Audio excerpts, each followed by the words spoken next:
को जिताने में जो योगदान हो सकता है वो योगदान दे दिया, इसलिए ऐसे नतीजा है। वीरेंद्र जी, मेरे ख्याल से आपकी तरफ से काफी बात मनोज राठी जी ने कह दी। क्यों और परेशान करना चाहते हो? थोड़ा जम्मू के संदर्भ में टिप्पणी ले लें।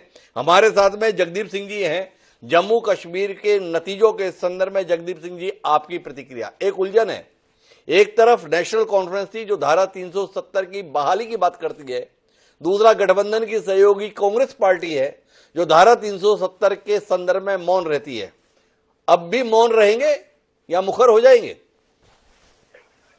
आपका धन्यवाद। इससे पहले कि मैं आपके प्रश्न का उत्तर दूं, चूंकि ये बात मेरी पार्टी की है और राष्ट्रीय स्तर पर तमाम मुद्दों पर हमारी भी नजर बनी रहती है, हरियाणा को लेकर एक बात मैं आपको साफ साफ शब्दों में बता दूं कि जिस तरीके से 99% रिचार्ज मशीनें लाई गई और जिस तरीके से सोर्स कोड के हवाले की बात हो या ईवीएम को लेकर हमने तमाम जितने प्रश्न पहले उठाए वो सब जहन में है। और मैं आपको साफ कर दूं कि 2024 में भी एडीआर की रिपोर्ट बताती है कि 79 सीट्स ऐसी हैं जिन पर ईवीएम में रजिस्टर वोट जो है वो टोटल वोट से ज्यादा है। तो बराए मेहरबानी इस चीज को भी संज्ञान में रखें जब आप कांग्रेस की हार की बात करें। अब जरा मैं आर्टिकल 370 की टूटर आपको बता दूं। क्या आपके साथ कभी किसी भाजपा के प्रवक्ता ने ये जिक्र किया है कि संविधान का भाग 7 किसने खत्म किया था?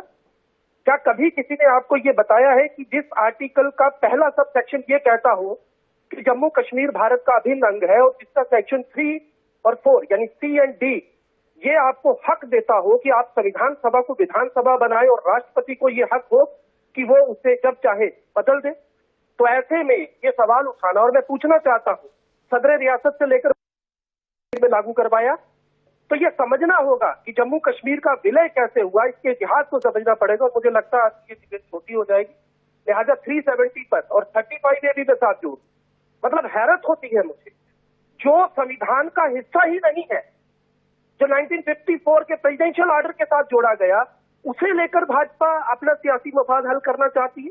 बता दिया इसको कश्मीर के लोग।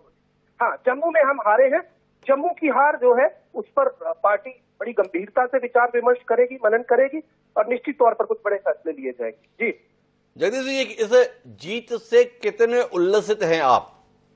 जब चुनाव थे उससे पहले ही अधिकार संपन्नता तो उपराज्यपाल के हाथ में दिखाई दे रही है। दिल्ली का हाल हम लोग देख ही रहे हैं। कितनी उम्मीद आपको खुद है इस नवगठित जनादेश के साथ सरकार को लेकर? कुछ कर पाएंगे या एक औपचारिकता थी चुनाव के संदर्भ में, औपचारिकता पूरी हो गई, एक औपचारिक सरकार अस्तित्व में लाई जानी थी, औपचारिक सरकार अस्तित्व में आ गई? क्या कहते हैं आप? कुछ उम्मीद है आपको? निश्चित तौर पर उम्मीद ही नहीं है बल्कि यकीन है, भरोसा है, एक विश्वास है। लेकिन आपको मैं ना एक जरा संवैधानिक ढंग से कुछ बातें और बता दूं जो शायद आपके चैनल पे अभी तक किसी ने नहीं की है। इनफैक्ट नेशनल मीडिया पर ये डिस्कशन हुआ ही नहीं। Section 3 act 1963 the government of union territories, जिसकी सब सेक्शन 3 ये कहती है कि केवल 3 आप विधानसभा के सदस्य जो है वो मनोनीत कर सकते हैं, ये हमारा संविधान कहता है। और मद्रास हाई कोर्ट का के Lakshmi Narayan versus the union of India double bench, जब किरण बेदी ने पांडिचेरी में 3 लोगों को इसी तरीके से पिछले दरवाजे से चुना था, तब ये फैसला आया था। तो ये आप मानकर चलिए कि अब भाजपा चाह कर भी, चाहे वो 5 मनोनीत सदस्यों को ले भी आए तो उसके बावजूद भी क्लियर मैंडेट है। और आप एक चीज और जरा थोड़ा सा संज्ञान में रखिएगा, आप कांग्रेस से बात कर रहे हैं जो इस देश की सबसे बड़ी विपक्षी जमात है। आज इस देश के अंदर नेता प्रतिपक्ष माननीय राहुल गांधी जी हैं, जिन्होंने जम्मू में आकर ये कहा कि अगरचे मोदी सरकार यहाँ के लोगों का वाजिब हक उनको वापस नहीं देती, हम दबाव बनाएंगे, अन्यथा बैसाखियों पर खड़ी ये सरकार कितनी देर की मेहमान है, उसके बाद ये जो उनका हक है ये हम उनको उनका लोकतांत्रिक हक वापस करेंगे। तो लिहाजा ये कहना कि ये सरकार महज औपचारिकता होगी, मैं इससे कतई सहमत नहीं। मतलब आप इस बात को नहीं मानते हैं कि जम्मू कश्मीर में अभी जिस प्रकार की व्यवस्था बनाई गई है उसमें उपराज्यपाल को अतिरिक्त रूप से अधिकार संपन्न कर दिया गया है? आप ऐसा कोई अंदेशा नहीं देखते? आपको लगता है कि एक अधिकार संपन्न सरकार अस्तित्व में आने जा रही है जो जन आकांक्षाओं को पूरा कर लेगी? पूरा यकीन है ना आपको? बाद में आप चिल्लाएंगे तो नहीं, अरे देखो देखो देखो ये लेफ्टिनेंट गवर्नर जो है काम नहीं करने दे रहा, अरे देखो उपराज्यपाल जो है कितना परेशान कर रहे हैं।